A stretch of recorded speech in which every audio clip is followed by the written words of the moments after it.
Hello, my dear brothers and sisters in Christ Jesus. If time permitted, we would love to share greetings from many of our friends around the world who are thanking God for what He is doing through this channel. However, because of the urgent experience that has been sent to us, we will go straight into today's testimony. In this experience, Jesus reveals an agenda that is already taking root within the aviation sector and in American government policy, developments that could bring great hardship and concern to many believers. We hope that next time we will be able to extend greetings from our brothers and sisters across the globe. In the meantime, please let us know where you are watching from so that we can pray with and for you, beloved. With that said, I will now begin sharing today's experience. My name is Dr. Samuel Abel. I am a family medicine physician. I have been practicing medicine for 22 years.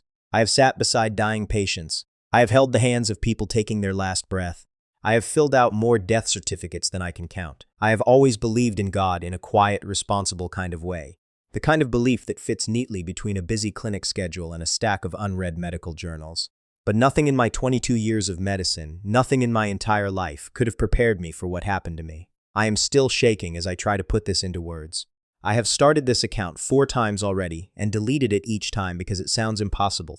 It sounds like the kind of thing I would have gently dismissed if a patient had told me. But I cannot stay quiet anymore. What I saw, what I was shown is too important, too urgent, too real. I want you to sit with that word for a moment. Real. As a doctor, I have spent my career dealing in what is real. Lab results, blood pressure readings, x-rays. The body does not lie. But what I experienced during those hours when my own body gave out on me was more real than anything I have ever measured in a lab. I need you to understand something about who I am before I tell you what happened. I am not a person who exaggerates. My colleagues would tell you that. My patients would tell you that.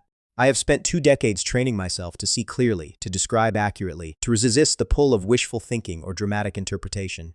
I have had patients tell me they felt fine when their blood work said otherwise. I have had family members insist their loved one was improving when the charts said the opposite. I am the person in the room who stays with the facts. That is who I am. That is who I have always been. And I am telling you that what happened to me was real. More real than this desk I am sitting at. More real than the coffee going cold beside my hand. More real than the sound of traffic outside my window. If you take nothing else from what I am about to share, take that. The man telling you this story is not prone to fantasy, and what I am about to describe is not fantasy. On the 18th of May, 26, I had finished a long shift at the clinic and came home tired the way I always do. But that night, the tiredness felt different, heavier. I had a mild fever and thought nothing of it. Doctors are the worst patients. We always assume we are fine. I told myself I would rest and it would pass. By 19th morning, I could barely get out of bed. My temperature had climbed and I was coughing in a way that rattled my whole chest. My wife Angela kept saying I needed to go to the hospital. I kept saying I just needed fluids and rest. I remember her standing at the bedroom door with her arms crossed, looking at me the way she sometimes does when she has already decided something and is just waiting for me to catch up. She was right. I was too sick to admit it. By Wednesday evening, my oxygen was dropping. I did not have a pulse oximeter at home, but I know how low oxygen feels from years of watching it in patients. The heaviness in the chest. The way each breath requires more effort than the last. The slight confusion around the edges of thinking. She could see it in my face before I even told her. She called the ambulance herself. I did not argue with her this time. I remember being put on the stretcher and thinking how strange it felt to be on the receiving end of emergency care. The paramedics were young. One of them, a woman with red hair, kept talking to me in that calm, steady voice they are trained to use. She was asking me questions to keep me conscious. I was answering them, but I could hear my own voice, sounding thin. I remember the ceiling of the ambulance moving above me as we drove. I remember the sound of the siren and thinking it was odd to hear it from the inside. And then I remember nothing. They told me later that my heart stopped in the emergency room. They worked on me for close to 20 minutes. 20 minutes is a very long time when a heart is not beating. I know this as a doctor. I have explained this to families in quiet rooms with tissues on the table. The statistics are not encouraging. I knew, somewhere in the back of my professional mind, what 20 minutes without a heartbeat usually means. But here I am, because what happened during those 20 minutes was not darkness. It was not nothing. The moment my heart stopped, I felt myself lifting, not slowly, not gently. One moment, I was in my body feeling the pressure of chest compressions, and the next moment, I was floating near the ceiling of that emergency room, looking down at my own body on the table below. I could see Angela standing just outside the glass doors. Her hands were pressed together and her lips were moving, and I knew she was praying. I could see the monitor showing a flat line. I could see the resident calling out numbers and the nurse adjusting the defibrillator pads. I could see the color of the tiles on the floor and the writing on the equipment, and a coffee cup sitting on a counter that someone had left there and forgotten. Details. Small specific details of a room I had never been in before. I tell you this because it matters. I was not imagining, I was seeing. I felt no pain, I felt no fear. What I felt was a quiet that I do not have a medical term for. Not the quiet of sleep or sedation, the quiet of something much older and much more fundamental than either of those things. A quiet that felt like the absence of everything unnecessary. Then the room began to fade, not go dark, fade, like a photograph left too long in sunlight. And I was moving, though I cannot explain in which direction. Moving towards something warm, something that was not a color I know the name for. And standing in the middle of that warmth was someone I knew immediately, even before I could see a face clearly. I knew the way you sometimes know things in dreams, except this was nothing like a dream. He revealed himself to me without words first, just his presence, and my entire being responded the way iron responds to a magnet. Everything in me turned toward him. Every fear I had ever carried, every doubt, every exhaustion, every grief from years of watching people die while I stood helpless at their bedsides, all of it simply stopped. He told me his name was not necessary because I already knew who he was, and I did. Without any question at all, I knew I was standing before Jesus. He did not look the way the paintings show him. I cannot describe his face properly. When I try to write it down, the words become flat and useless. What I can tell you is that when he looked at me, I felt completely seen, not judged seen. Like every part of my life, the good decisions and the bad ones, the prayers I said and the ones I forgot to say was being held gently in someone's hands. And those hands were not going to drop me. He told me I had been brought there because there was something I needed to see, something I needed to carry back. He told me that the world was moving toward a moment that many people were not prepared for. And he wanted me to see it not as a vision from far away, but up close, so I could describe what I saw with the precision of someone who had actually been there. He extended his hand toward me. The warmth around us shifted and changed, and I found myself no longer standing in that quiet place, but somewhere else entirely. What I am about to describe is what he showed me. I am not going to claim I understood everything I saw. I am not going to pretend I have all the answers about what it means. What I can tell you is what I witnessed, as clearly and as honestly as I am able. The first thing he showed me was a world in the middle of a crisis that had started in airports. It did not begin with violence or war. That is what surprised me. When most people imagine a global crisis, they think of bombs or armies. What I saw was more quiet than that, more administrative, more polished, and somehow that made it more frightening. He showed me airports, large ones, Heathrow in London, O'Hare in Chicago, Dubai International, Singapore Changi. Airports I recognized from the times I had traveled through them for medical conferences, except everything felt different. The terminals looked the same on the surface. The coffee shops and the gate numbers and the moving walkways were all still there. But the atmosphere had changed in a way that was hard to name at first. Then I started to notice the lines. Not the usual lines for check-in or security. These lines were different. They moved towards stations that I did not recognize.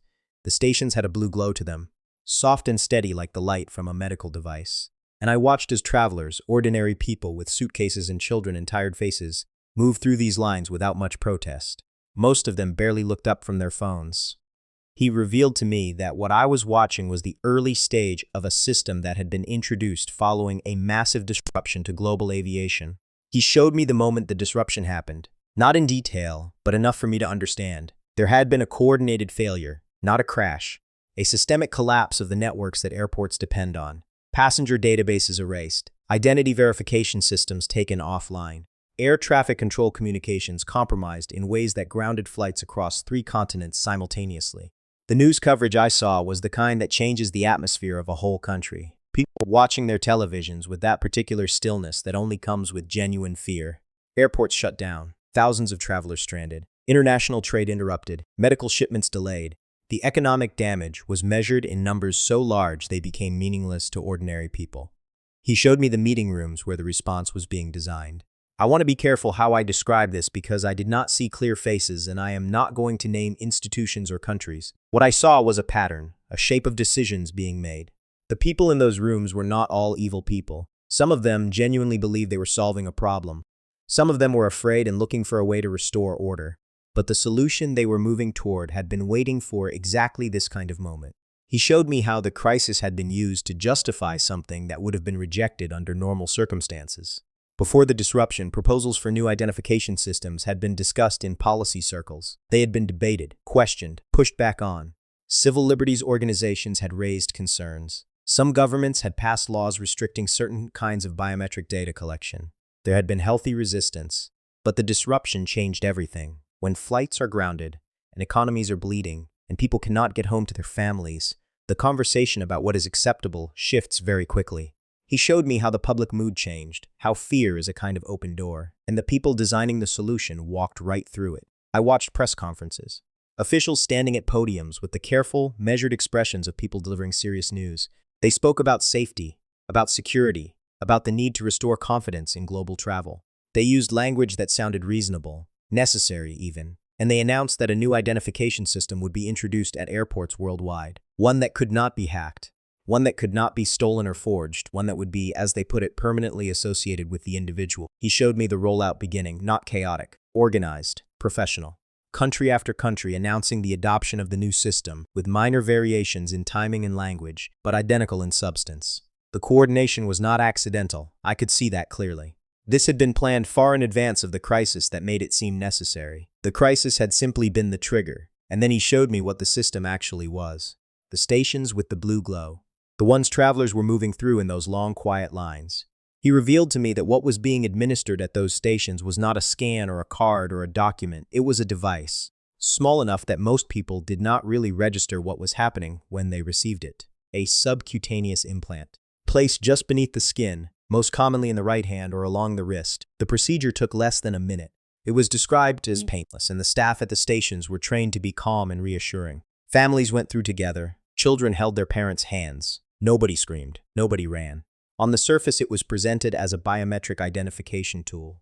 He showed me what the official materials said about it. The language was clean and modern and full of words like seamless and secure and efficient. The implant would contain a traveler's identification information, their travel history, their health clearance records, and their payment information.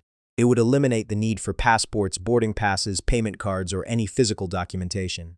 One device beneath the skin, and a traveler could move through any airport in the world with nothing but their hand.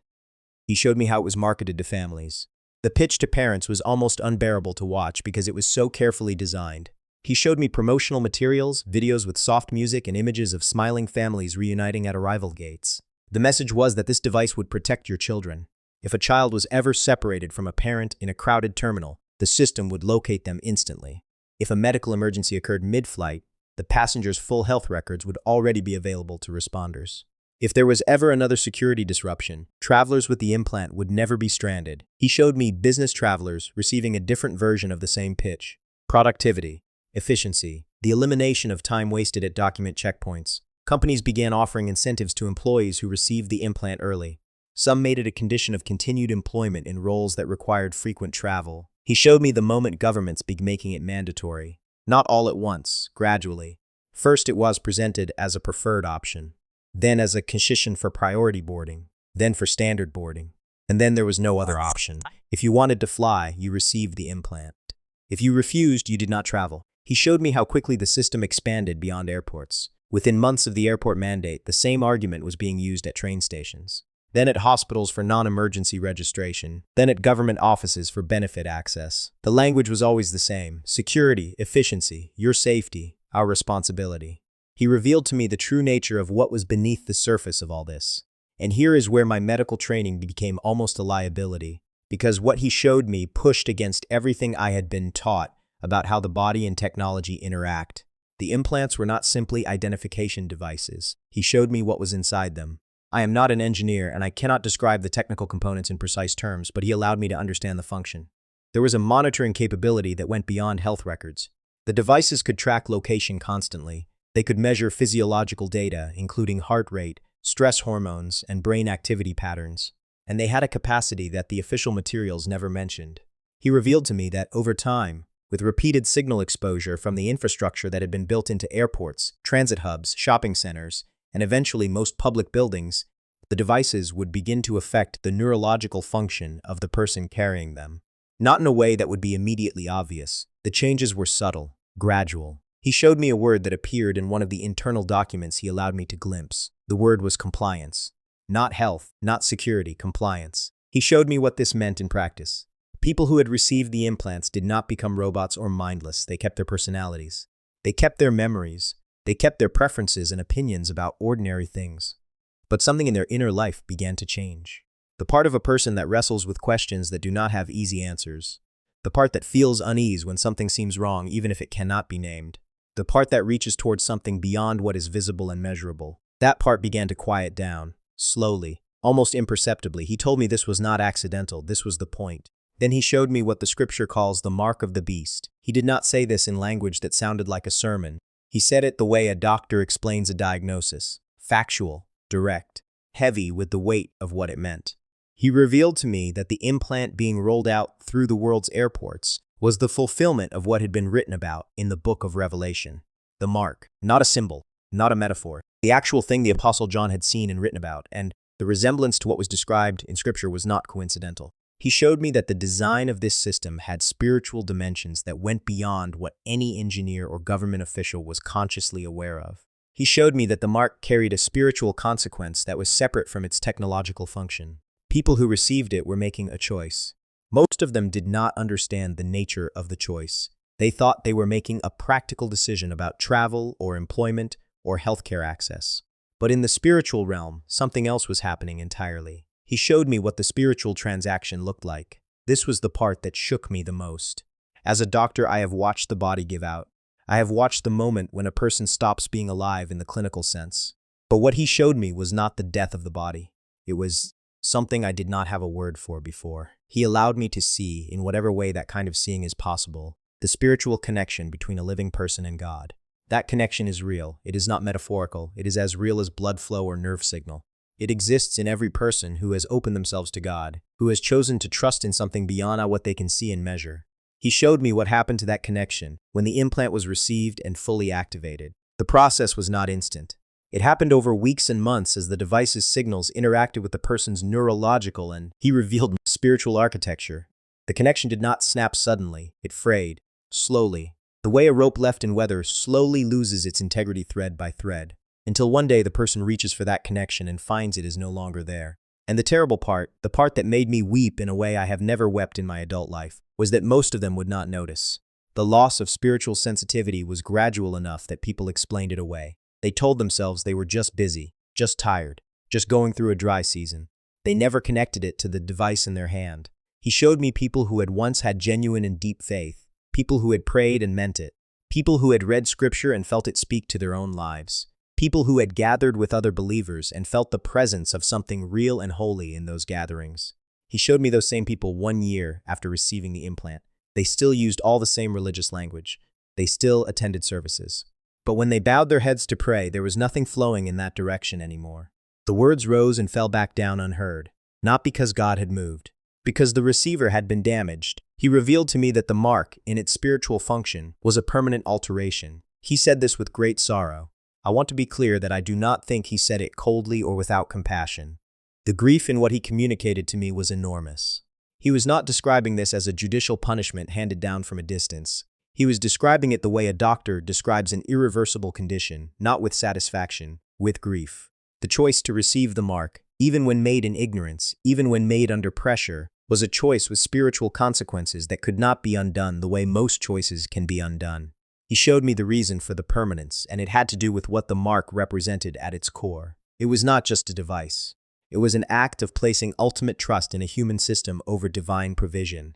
Every person who held out their hand at that station was, in effect, saying something with their choice. They were saying that their security, their access, their ability to function in the world depended on what a human institution was offering them. And in saying that, even without knowing they were saying it, they were closing a door. He revealed to me that the door could not be reopened from the outside. The choice had to come from within the person.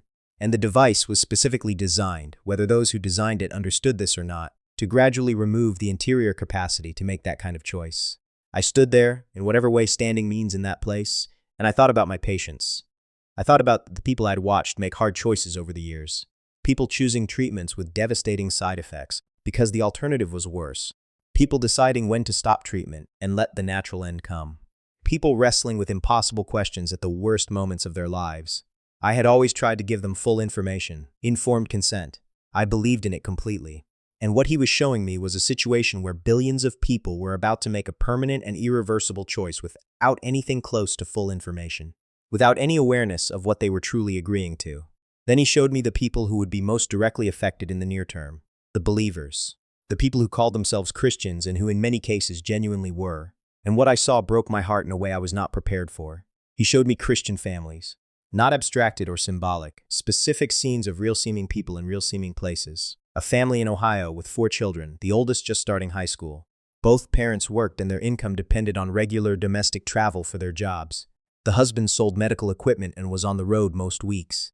The wife was a consultant who flew to clients twice a month. Their entire financial structure was built around the ability to travel.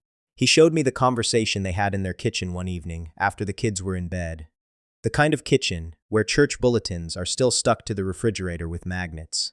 The kind of home where grace is said before meals and the children have Bible verses written on their bedroom doors. He showed me these 2 people, both of them followers of Jesus, both of them genuinely trying to do right, sitting across a table from each other and talking about whether they should receive the implant. The wife had read something online, a post from a ministry leader explaining that the implant was the mark of the beast. She was frightened. She wanted them to refuse. The husband listened, and he was not dismissive. He took it seriously. But then he started thinking through the practical consequences. If they refused, he would lose his job. There was no question about that. His employer had already sent a memo. Employees in travel-dependent roles who did not comply with the new travel identification requirements by a certain date would be reassigned to roles that did not require travel at significantly lower compensation. They had a mortgage. They had college funds they were building for 4 children. They had a mother-in-law in Florida who needed visits. They had a life built on the assumption that they could move freely. He showed me the weight of that conversation. The love between these 2 people and how that love was being used, without anyone intending it, as a pressure. The husband was not trying to compromise his faith. He was trying to provide for his family. And the world had been arranged in such a way that those 2 things were now in direct conflict. He showed me similar scenes in other homes. A young woman in her late 20s who worked as a traveling nurse. Healthcare systems in multiple states had moved quickly to require the implant for all patient-facing staff, citing biosecurity protocols. She had only recently given her life to Christ. Her faith was new and real, and she prayed every morning before her shifts. But she had student loans, she had no savings cushion, she had parents who depended on money she sent home each month. Refusing the implant meant losing her position in the nursing program. And she did not yet have the kind of deep, settled faith that could hold its ground against that kind of economic pressure. He showed me an elderly man in his 70s, a deacon at a small Baptist church in Georgia. He had been a believer for 50 years, a man who knew his Bible, a man whose faith had survived the death of a child and the collapse of his first business and a cancer diagnosis in his 60s. He was not naive or theologically shallow, but his daughter and her family lived in Germany. He had grandchildren he had not seen in 2 years because of various disruptions to travel. The implant was the only way he would be able to fly internationally. He was 73 years old, and he was thinking about how many years he had left to make that trip. He was thinking about his granddaughter, who had called him on video chat and said, "Grandpa, please come." He was sitting in his living room with his worn Bible open in his lap and tears running down his face, and he was praying and he did not know what to do. He showed me these scenes not to criticize these people, that was clear. The ache in what he communicated when showing me these families was not judgment. It was the grief of watching people he loved being placed in positions that were designed to make faithfulness feel impossible. He revealed to me that the pressure was not random. The economic and social architecture had been constructed carefully to target exactly the things that believers valued most: family connection, financial responsibility, care for others. The things that are genuinely good and genuinely important were being used as the pressure points. He showed me the moment when many of these people made their decision. Most of them prayed about it. Most of them did not take it lightly. Most of them convinced themselves, sometimes with real theological effort, that God's grace was sufficient to cover a practical decision made under genuine constraint. They told themselves that God looks at the heart, not at a device. They told themselves that Daniel ate the king's food and God still worked through him. They told themselves many things that were not entirely wrong, but that missed the specific and particular significance of what this choice represented.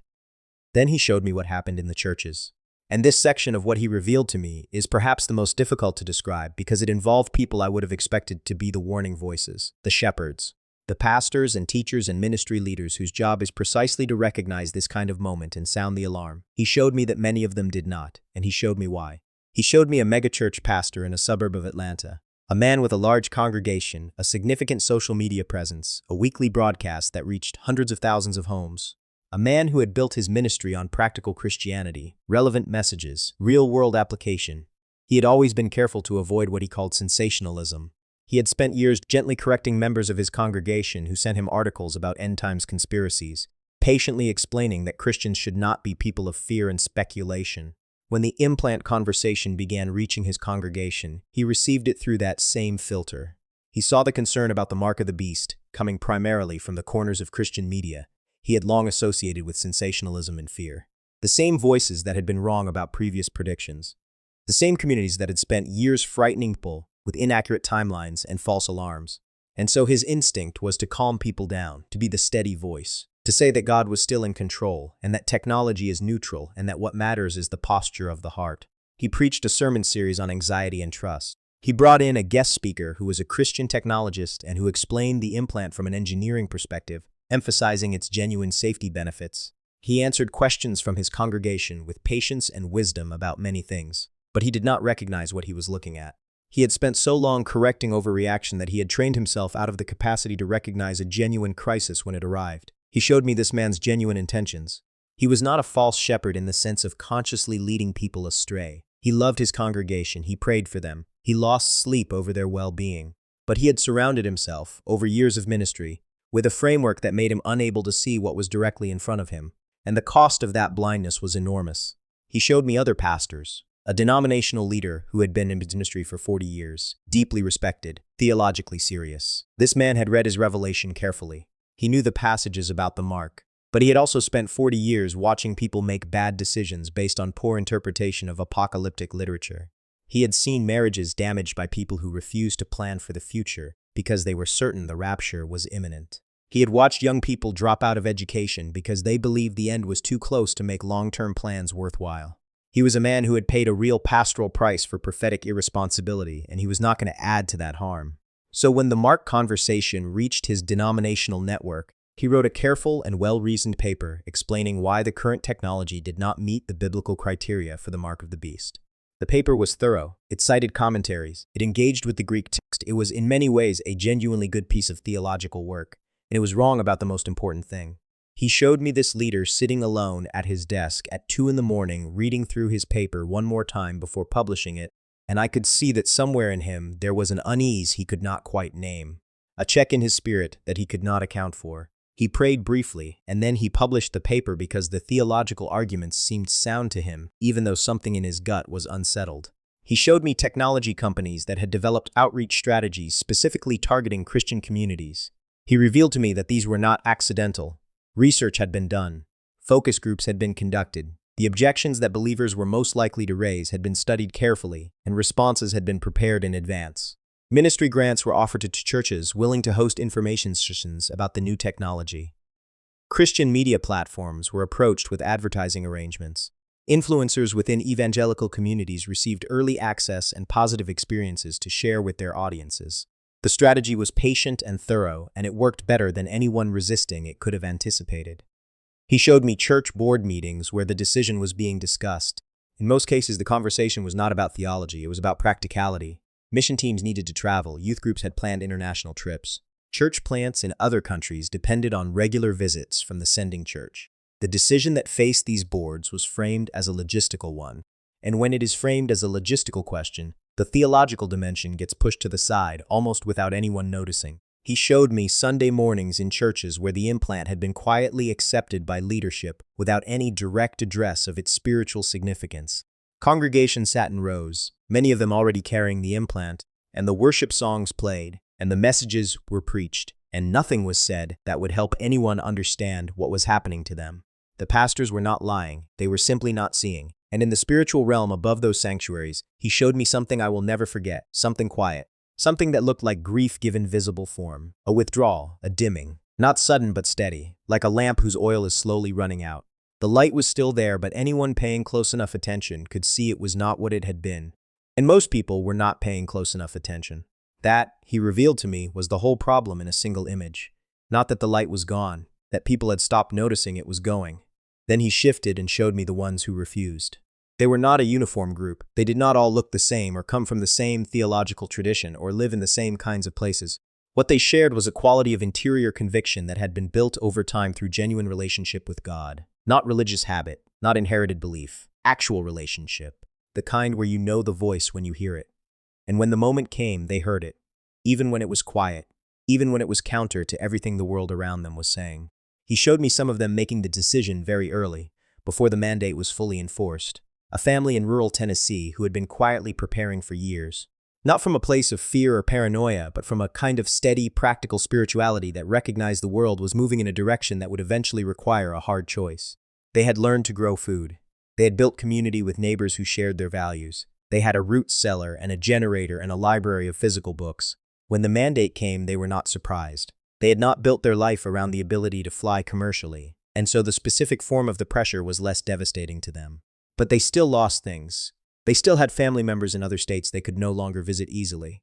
They still had children who sometimes cried because they could not go to the places their friends went. The cost was real. He showed me people in cities making the same choice under very different circumstances. A young couple in an apartment in Philadelphia with very little savings and jobs that were increasingly difficult to keep without the implant. He showed me them sitting on the floor of their living room one night, having sold their dining room table because they needed the money, praying together with a kind of raw honesty that is not comfortable to watch. They were not performing faith. They were holding on to it the way you hold on to something in a storm, with both hands and not very gracefully. He showed me the hardships these people faced, and he did not soften them or present them as romantic. People lost employment. Healthcare became difficult to access for those without the implant in their hand. The social isolation was real. Children missed milestones that their peers experienced easily. Families who had been close were divided by the choice, some members accepting the implant and others refusing. And those divisions created wounds that did not heal quickly. He showed me an older woman, a widow, who had refused the implant and whose adult son had accepted it. He showed me their relationship fraying under the weight of disagreement that was too significant to simply set aside. She was alone in her house in the winter. Her son could not visit easily because his work schedule was built around systems that required his implant to function, and visiting her meant traveling in ways that had become complicated for him. She was not bitter, she was sad in a way that had weight and depth, but she was praying, and he showed me that her prayers were going somewhere. He showed me that the prayers of the faithful remnant, thin and scattered across a world that had largely moved on without them, were not bouncing off anything. They were landing. He showed me the community that formed among those who had refused. It did not form quickly or easily. These were people from very different backgrounds, and they did not always agree on everything. They argued sometimes. They misunderstood each other. They had the ordinary friction of people who had not chosen each other, but had been brought together by circumstance. But they had this in common, the choice they had made and the conviction that had produced it, and that common ground turned out to be enough. He showed me small groups gathering in living rooms and barns and the back rooms of small stores, not always with fancy theological discussions. Sometimes just with food and prayer and the kind of honest conversation that becomes possible when people have already lost the things they were afraid to lose. He showed me what happened when someone in these communities got sick without access to conventional medical care. As a doctor, this part was hard to watch. I know what it means to be without proper treatment. I know what complications can arise when conditions go unmanaged. He showed me moments of genuine medical crisis in these communities, where people prayed with a desperation that was not performance. And he showed me outcomes that I cannot account for medically. People who should have deteriorated stabilizing overnight, fevers breaking without medication, infections clearing without antibiotics. I am not saying this happened every time. I am saying I saw it happen enough times that I understood it was not coincidence. He was showing me provision at the level of biological reality. He showed me children growing up in these communities. Children who had not known a different world, for whom the restrictions were simply the shape of their lives. And he showed me something interesting about these children. They were developing capacities that their peers in the wider world were losing, the capacity for quiet, for attention, for genuine conversation without digital mediation, for sitting with a question long enough to let something deeper than quick information begin to form an answer. He showed me these children praying with a naturalness that made me think of the early church, not performing, not reciting, talking to someone they knew. And he showed me those children reading physical books and learning trades with their hands and developing skills that had become uncommon in the generation before them.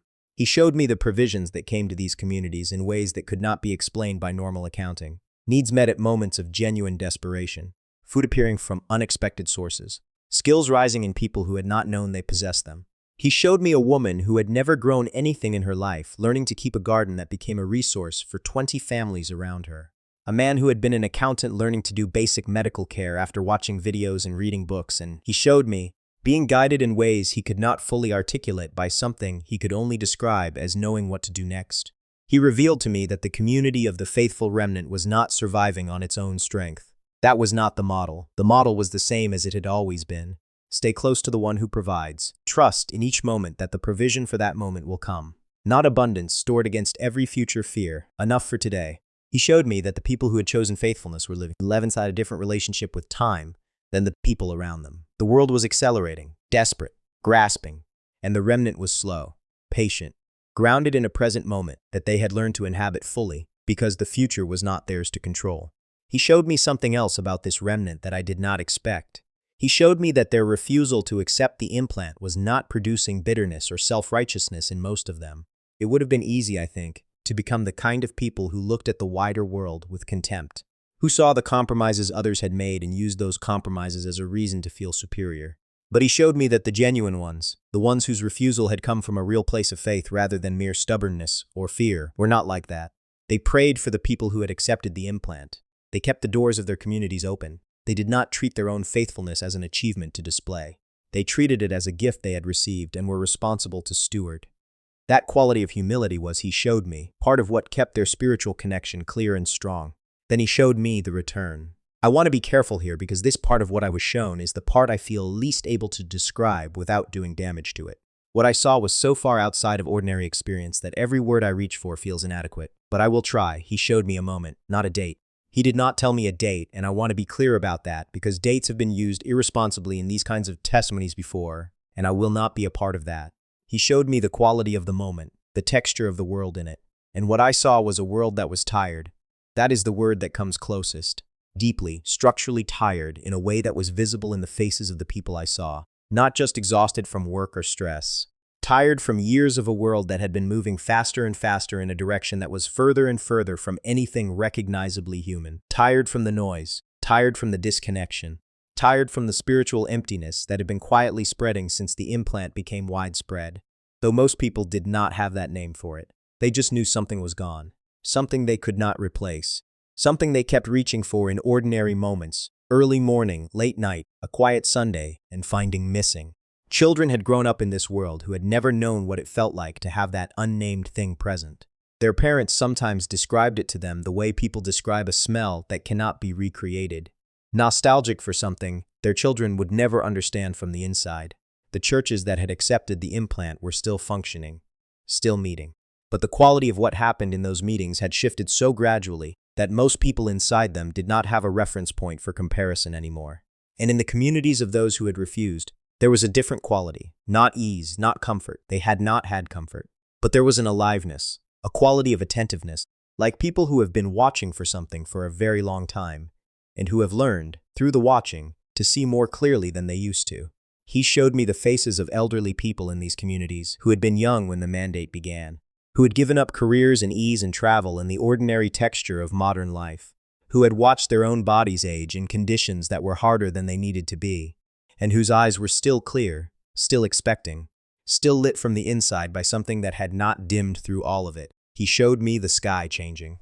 I cannot say it was like a storm or like a sunrise because it was not like either of those things. It was not gradual. It did not build. The sky was one thing and then it was another thing entirely, and the difference between the two was absolute. And what it became was, I can only say a presence. The sky became a presence, not a phenomenon, a person. And every person on earth in the same moment felt it. He showed me the ones who had refused. They were scattered, alone in some cases, in small groups in others, in their homes, in their meeting places, in fields, in streets, going about the tasks of an ordinary day. And he showed me their response to what they felt in the sky.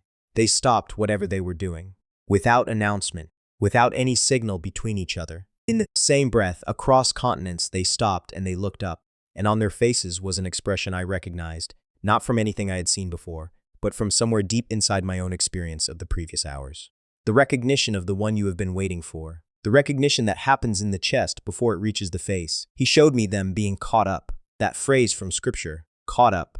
I always thought of it as a metaphor, or at least as a kind of translation difficulty. What he showed me was that it was literal. These people, in the middle of their ordinary moments, were no longer bound by the same physical conditions the rest of the world was bound by. They were rising, not violently, not with effort. The way something floats to the surface when the weight holding it down is removed. I watched an old woman kneeling in her garden with her hands in the soil, and I watched her rise from that position without standing, still in the posture of work and prayer, and move upward into light. I watched a young man in the middle of chopping wood set down his axe and look up and be lifted from where he stood. I watched a mother in her kitchen turn from the stove toward a window and then toward something beyond the window and then be gone from where she stood. And he showed me their faces. I will not try to describe the expression on those faces adequately because I do not have the vocabulary. It is enough to say that I understood, watching it, that every loss those people had carried, every hardship, every moment of doubt, every time they had looked at the comfortable lives of the people who had accepted the implant and felt the sting of what they had chosen to forego, every one of those things was being answered in that moment. Not just compensated for, answered, as if the entire weight of the suffering had been building toward a resolution that was precisely equal to it. That every sacrifice had been, in some way I cannot explain in medical terms, stored, kept, known, and was being met now with something that matched it exactly. He showed me the others. The ones who had received the implant. He showed me them in the same moment, feeling the same presence in the sky, turning to look upward and reaching, some of them calling out, some of them completely silent, but with a reaching in their bodies that was the most heartbreaking physical gesture I have ever witnessed. They were reaching for something they could feel but could not access. The capacity for the kind of reaching that meets with response had been gradually worn away in them, and they knew it in that moment. He showed me the knowledge on their faces, not ignorance, knowledge, the full weight of understanding what had happened and why, and what could not now be undone. He turned to me in that place, and what he communicated was the reason he had brought me here, not to frighten people. Fear was not the goal was time. He revealed to me that there is still time, that the moment I witnessed had not yet arrived. That between the moment I was standing in and the moment he had shown me, there was still a window, still a chance to choose, still the possibility of building the kind of faith that can hold its ground under pressure, of deepening the kind of relationship with God that cannot be disrupted by a device, of forming the kind of community that can sustain people through hardship. He told me to go back. He revealed to me that my work was not finished, that there were people who needed what I had seen, not the fear, the truth, the information. The time to prepare not just practically but spiritually, to know the voice well enough to recognize the moment when everything depends on listening to it. I felt myself moving again. The awareness of the place I had been in grew thinner. The sounds I had not heard while I was there, the sounds of machines, of voices, of the institutional hum of a hospital began to come back, and with them came the weight of the body, the heaviness of being physical again, the sensation of a bed beneath me, the feeling of a breathing tube being removed from my throat. The face of Angela above me, her hand on my face, saying my name in a way I had never heard her say it before, like she was greeting someone who had come back from somewhere far away, which I had. I was back, in my body, in my hospital room, in the world. The first few hours I could not speak, not because I was physically unable, though I was weak, because what I had experienced had not yet settled into anything that words could carry. I lay there looking at the ceiling and breathing and feeling the strangeness of being back in a body that had been dead 20 minutes ago. The nurses came and went. My attending physician, a colleague I have known for years, came and reviewed my chart and said something about recovery rates being unpredictable and that I was fortunate. He meant well. He said the right things, but I was somewhere else inside, still processing what I had seen. I lay in that bed for 3 days before I tried to tell anyone what I had experienced. I did not know how to begin. I turned it over in my mind from every angle the way I do when I am working through a difficult diagnosis, looking for an alternative explanation. Looking for a rational framework that could contain what I had seen without requiring me to take it at face value. I could not find one, and I have spent my career learning to follow the evidence even when it leads somewhere inconvenient. When I finally told Angela, she listened without interrupting. She held my hand the whole time. She is not an easy person to surprise. She is a woman of deep and practical faith who does not lean toward drama. When I finished, she was quiet for a long moment, and then she said, "I believe you. I do not know what to do with it, but I believe you." That was enough to start. I have spent these days since then trying to find the right way to share what I saw. I am a doctor.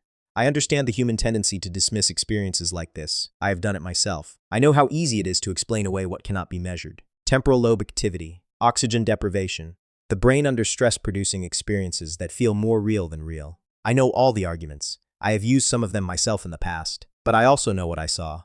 And I know the difference between a dream and a reality. I know the difference between imagination and vision. I know because I have spent my career learning to distinguish between things that seem similar but are not. I can tell the difference between a patient describing genuine symptoms and one performing them. I can read a room, I can assess what is real. And what I am telling you now is that what I experienced was real in the fullest sense of that word. Whatever you do with what I have shared here, I want you to sit with one question. Not the question of whether I am telling the truth. That question is yours to answer for yourself, and I respect your right to answer it however you need to. The question I want to leave you with is simpler and more immediate. Is my connection to God something I am actively building and tending right now? Is it something that has roots deep enough to hold when pressure comes? Not the pressure of persecution in some dramatic and obvious form. The pressure of ordinary life, of mortgages and family obligations and employment, and the slow accumulation of small compromises that each seem reasonable by themselves, but add up to something significant over time. That is the question he left me with, and I am still sitting with it myself. Every day, sometimes with answers, sometimes without. But always sitting with it, because the alternative is to stop asking, and I am no longer willing to do that. I am not asking you to be afraid. I am asking you to be awake. I am asking you to take your spiritual life as seriously as you take anything else that matters. I am asking you to build something now that will hold when it needs to, because what I was shown is coming. I do not know the timeline with the precision that would let me give you dates. He did not give me dates. But I know the direction, and the direction is clear. Be awake, tend your connection, know the voice. Do not wait until the moment of pressure arrives to begin building what the moment of pressure will require. Start now, today, in this ordinary moment, because the ordinary moments are the ones that shape us. That is what I was sent back to say, and I have said it as honestly as I know how.